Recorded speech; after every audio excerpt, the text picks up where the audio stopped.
currently the Vice President of WEPA, which is Willoughby Environmental Protection Association. 2 years ago I had happily handed over to John, who I'm happy to endorse for his candidacy for council.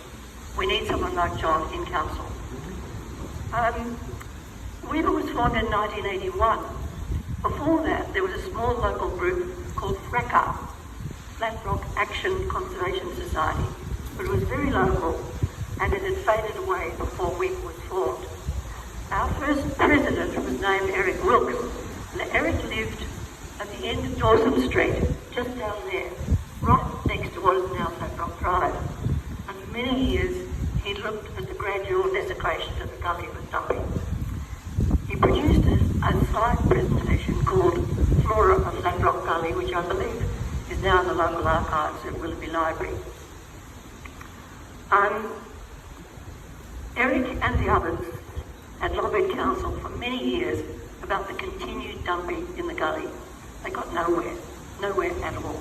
In fact, ads kept on appearing in the local paper for demolishers and what have you to bring their stuff and dump it in the gully.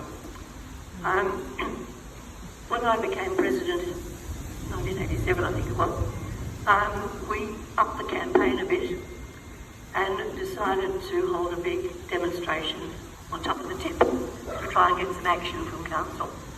And we letterboxed all the local residents, and we had quite a good turnout, including some of the councillors, most of whom were pretty hostile.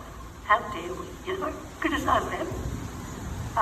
We had a couple of politicians, Peter Collins, if you remember him, and Robin Reid from North Sydney, who was very good. And they both campaigned and lobbied the council on our behalf, really everybody's behalf. And the council was extremely hostile to our approach. They produced a plan which they said would control the weeds. And this might interest you because their idea of controlling the weeds was to dump more fill further down the gully, almost to the bridge, to bury the privet forest below Dawson Street. And that went down like a lead balloon, obviously. And we had a meeting with the mayor in his office, with council's engineer and one of our engineers, John Walden, who pointed out that the engineer's plans were simply hopeless. And the mayor realised the game was up, and that was the end of it. That was the end of the dumping. So then began a series of consultants being employed, told not to talk to us, of course, and to produce a plan for the gully. Things really started to happen in 1996 when Alfred Bernhardt, council's current bushland manager, was appointed to council.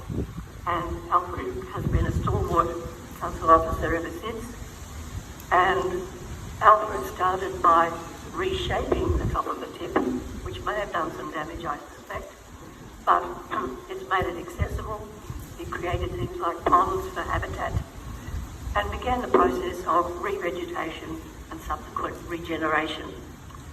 And so since then it's been council staff, council contractors and bush carers who've restored the gully to what it is today. Currently there's what's called a reserve action plan for the gully, and that tells the council staff and contractors what should happen. Not only meets every 6 months, so that's pretty ineffective. Our council has managed to get rid of most of the community advisory committees, which is a very bad move, and we're hoping that the new council will be able to restore some of those. So I think that's nearly the end of my story, except to say that when the New South Wales government decided to bulldoze the tunnel into the bushland section of the gully, they could have done it on the baseball diamond, but they didn't. The sporting lobby has a very powerful voice, particularly, well, I think in most councils. One of the things we're really worried about, if it should go ahead, is that the so-called remediated site, if it's remediated, will use the top of the tip for sporting fields instead of bushland. That's something that we are very much against, because it's all part of a bushland corridor from east to west, all the way across to the Lane Cove River, which is vitally important. So, thank you very much.